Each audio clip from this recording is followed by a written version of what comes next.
Good morning. So far, we have seen about normal shock wave, oblique shock wave, and sonic boom. Now, we will see about expansion waves. In a supersonic flow, wherever we have a sharp convex corner, there we will have expansion waves. That is what we will call it as expansion fans. Now, let us consider a supersonic flow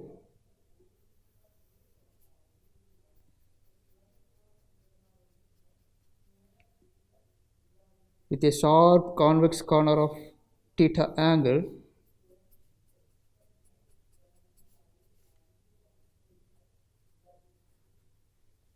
So obviously we will have expansion fans, a series of Mach lines. This is what we call it as expansion fan.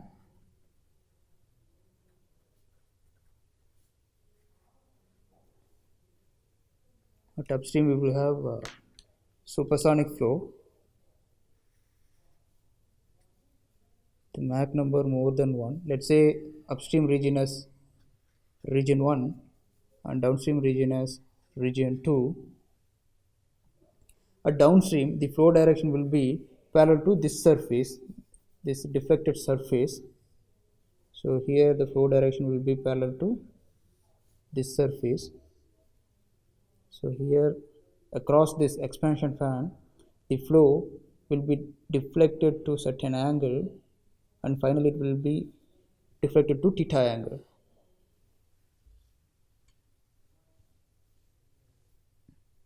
So this is sharp convex corner. So this will be the forward Mach line,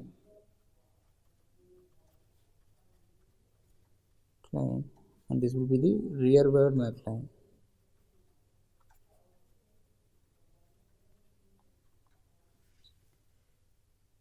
We know that Mach angle mu is equal to sine inverse of 1 by m.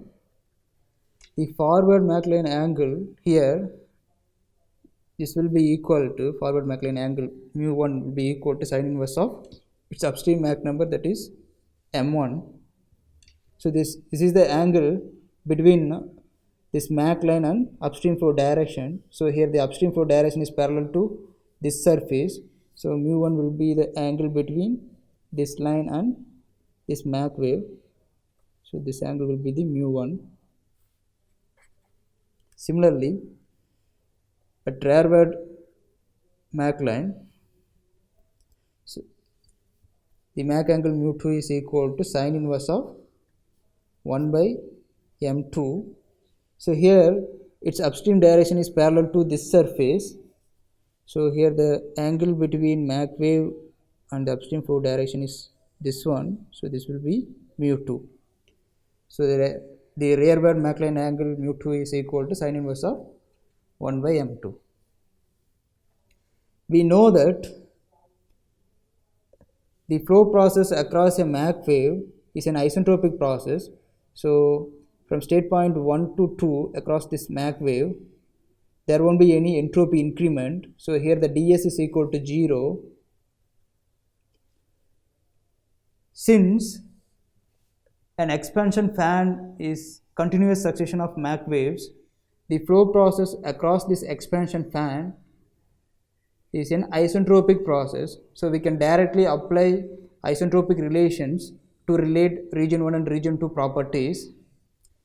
So our ultimate objective is we have to relate region 1 and region 2 properties. For that, now let us apply isentropic relations, since the flow process across this expansion fan is isentropic.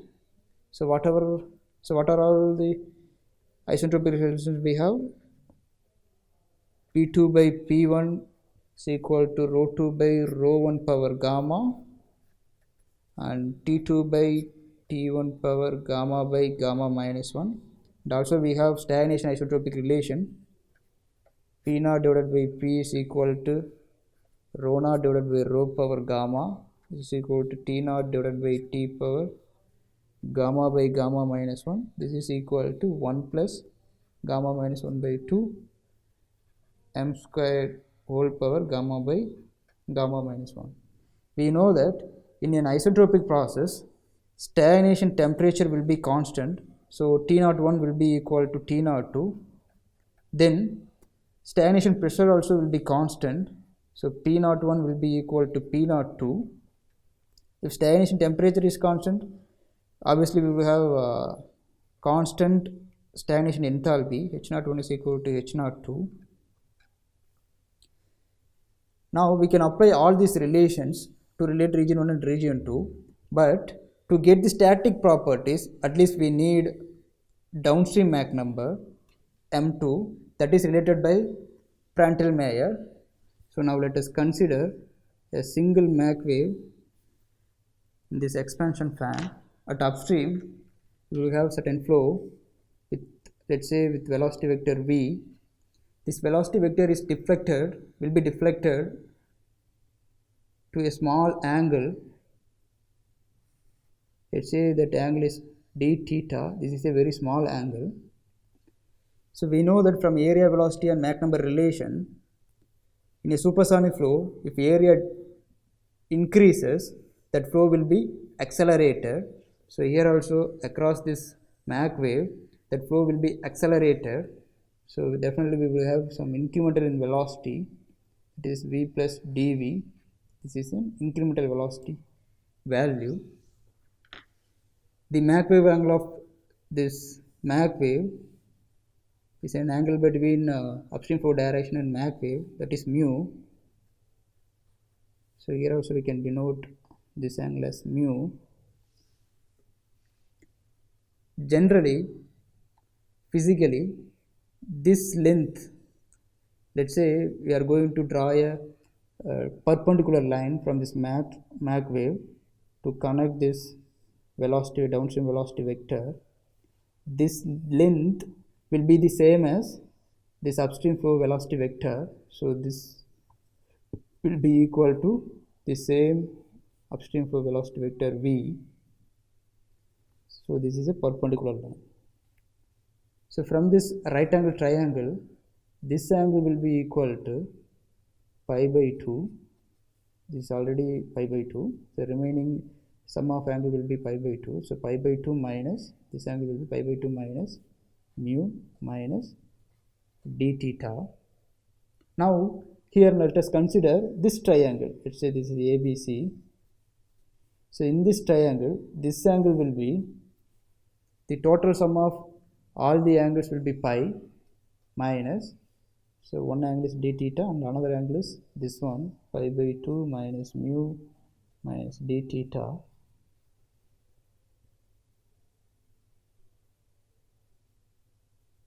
D theta, these two will get cancelled, d theta and d theta. So from this we will have pi by 2. So the net result will be pi by 2 plus mu. So in this triangle, this angle will be pi by 2 plus mu. So now here we are going to apply sine law to this triangle ABC. So from law of sines for triangle ABC, so we can say that v by sine of this angle, opposite side angle sine of this angle, pi by 2 minus mu minus d theta will be equal to, so this side velocity value divided by sine of opposite angle, that angle is pi by 2 plus mu. So now here it is in the form of pi by 2 minus theta and pi by 2 plus theta. To simplify this equation, let us use trigonometric identities.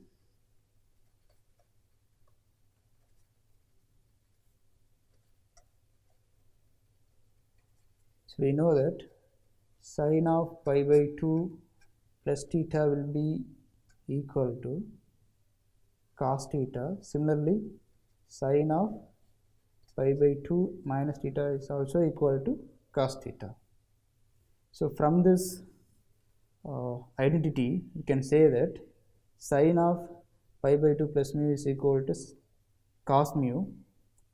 So sine of pi by 2 plus mu will be equal to cos mu, and sine of this one pi by 2 minus of mu plus d theta will be equal to cos of mu plus d theta. So here this is in the form of cos of a plus b.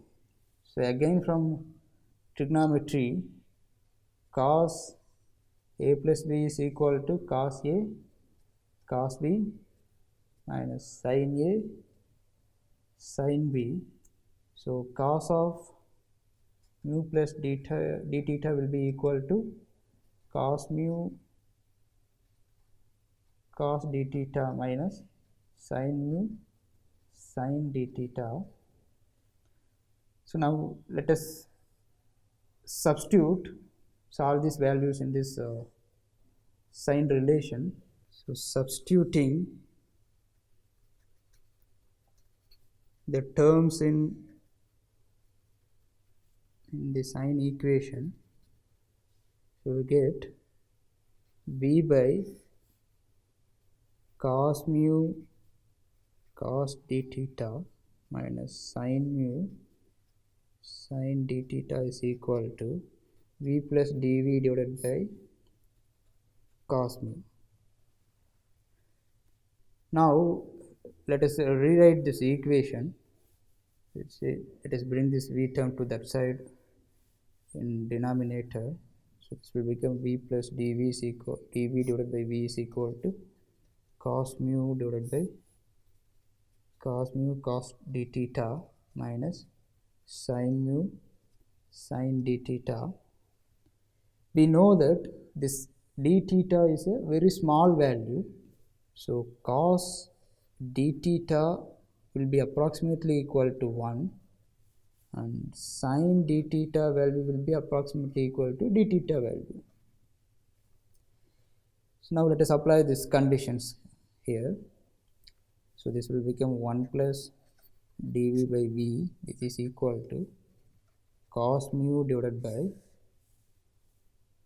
cos mu, so this value is actually 1 minus sin mu d theta.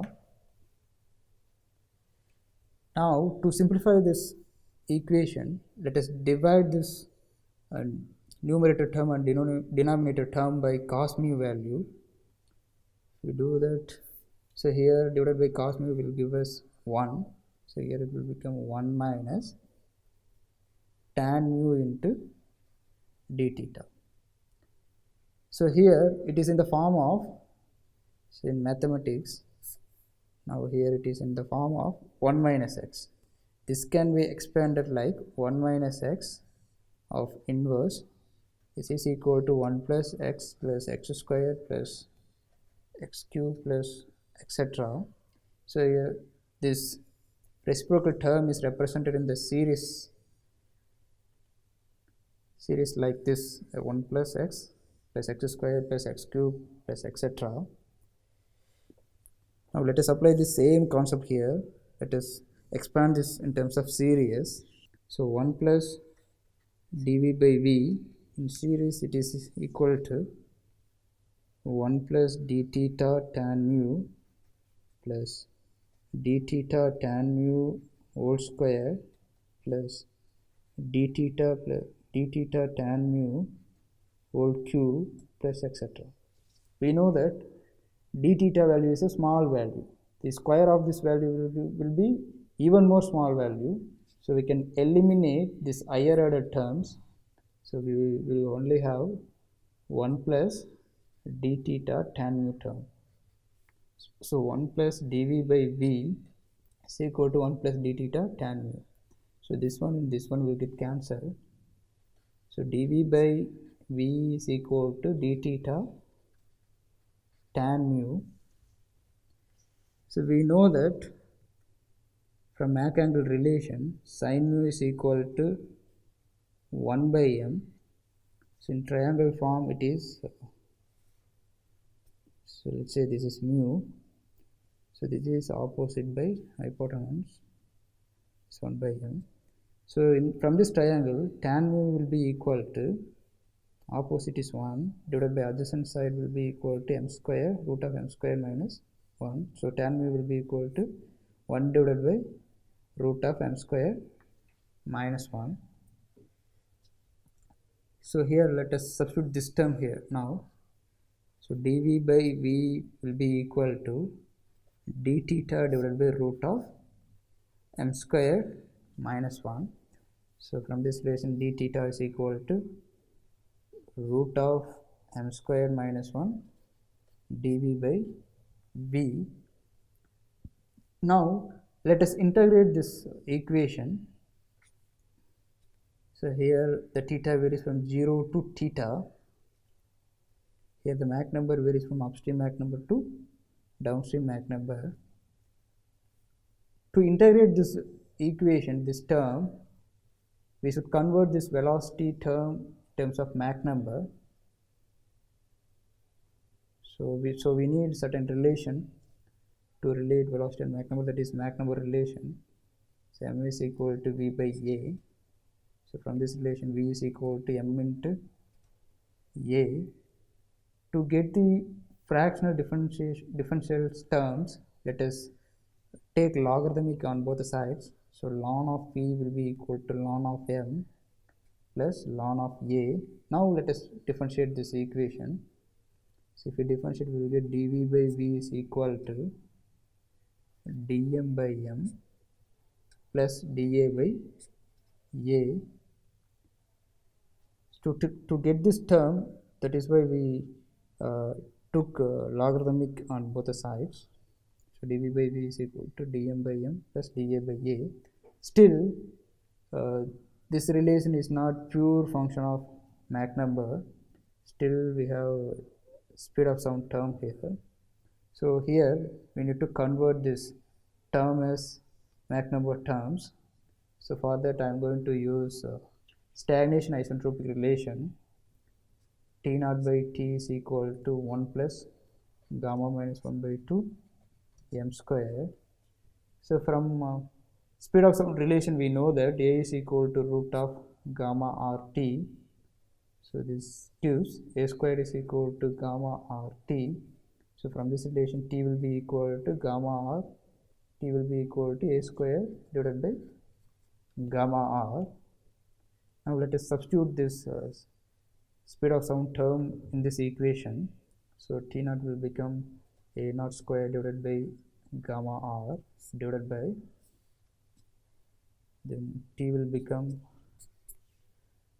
a square divided by gamma R. This will be equal to 1 plus gamma minus 1 by 2 m square. So these two will get cancelled. So a naught square divided by a square will be equal to 1 plus gamma minus 1 by 2 m square. So a naught divided by a power 2 is equal to 1 plus gamma minus 1 by 2 m square. Let us take square root on both the sides. So this will become a naught by a. This is equal to 1 plus gamma minus 1 by 2 m square whole power minus 1 by 2, sorry, whole power 1 by 2. So a will be equal to a naught into 1 plus gamma minus 1 by 2 m square whole power minus 1 by 2. Now we can easily differentiate this equation. So if we differentiate, this will become dA. So dA is equal to, we know that a naught is constant. So constant into, we have to differentiate this term. So if we differentiate, we will get 1 minus 1 by 2, sorry, minus 1 by 2 into 1 plus gamma minus 1 by 2 m square minus 1 by 2 of minus 1 into, again we have to differentiate this one. So this will give us gamma minus 1 by 2 into 2m dm. So this is equal to a naught into minus 1 by 2 into 1 plus gamma minus 1 by 2 m square. So this will become minus 3 by 2 into gamma minus 1 by 2 into 2m dm. So these two will get cancelled. So this is equal to, we know that A is equal to A naught into 1 plus gamma minus 1 by 2 m square whole power minus 1 by 2. So if you apply this relation here, you will get A into minus of gamma minus 1 by 2 into m dm into the remaining term, that is this one, 1 plus gamma minus 1 by 2 m square whole power minus 1. So dA by A is equal to minus of gamma minus 1 by 2 m dm divided by 1 plus gamma minus 1 by 2 m square. So from this relation, dV by V is equal to dm by m plus, instead of dA we have Mach number terms, it is minus of gamma minus 1 by 2 m dm divided by 1 plus gamma minus 1 by 2 m square. Now let us take dm by m term outside. So dm by m into, so here we have 1 plus, so this will, so 1 minus gamma minus 1 by 2. So if we take dm by m outside, this will be m square divided by 1 plus gamma minus 1 by 2 m square. Now we can simplify this term by taking LCM. So dm by m into, if we take LCM, we will get 1 plus gamma minus 1 by 2 minus gamma minus 1 by 2, sorry, m square minus gamma minus 1 by 2 m square, the whole divided by 1 plus gamma minus 1 by 2 m square. So these two will get cancelled. So dV by V will be equal to 1 by 1 plus gamma minus 1 by 2 m squared into dm by m. Now we have converted this term as a purely function of Mach number terms. Now we can integrate that relation. So d theta, integral of d theta from 0 to theta will be equal to integral of m squared minus 1 dV by V. So this will become from m1 to m2. So integration of, so instead of dV by V we have this term m square minus 1 divided by 1 plus gamma minus 1 by 2 m square into dm by m. This varies from m1 to m2. So after integration we will get a lengthy term, root of gamma plus 1 divided by gamma minus 1 tan inverse of root of gamma minus 1 divided by gamma plus 1 into m square minus 1 minus tan inverse of root of m square minus 1 with lower limit m1 and upper limit m2. So this term we call it as Prandtl-Meyer function. So this is function of Mach number, Prandtl-Meyer function.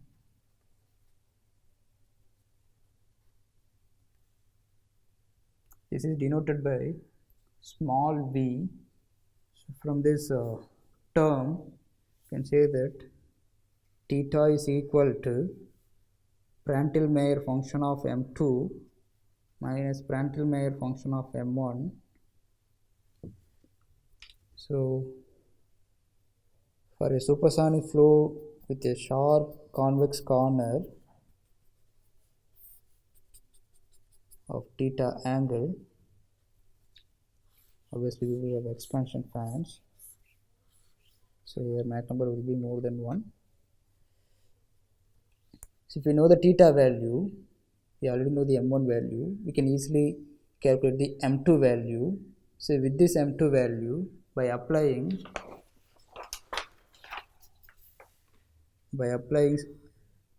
isentropic relations, we can relate region 1 properties and region 2 properties.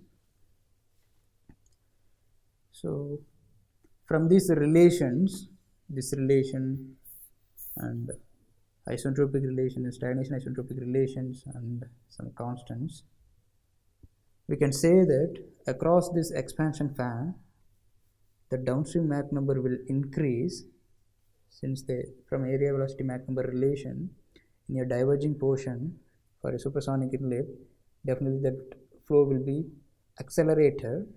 So m2 will be more than m1. So obviously v2 also will be more than v1. If velocity increases, static pressure will be decreased, then T2 will be less than T1, then rho 2 will be less than rho 1. If T2 is less, then the static specific enthalpy also will be less than H1. Then from isentropic relations, we know the constants.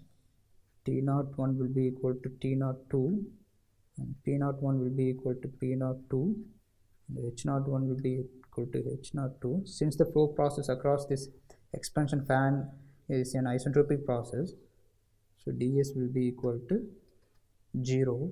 That is all for today's class. Thank you.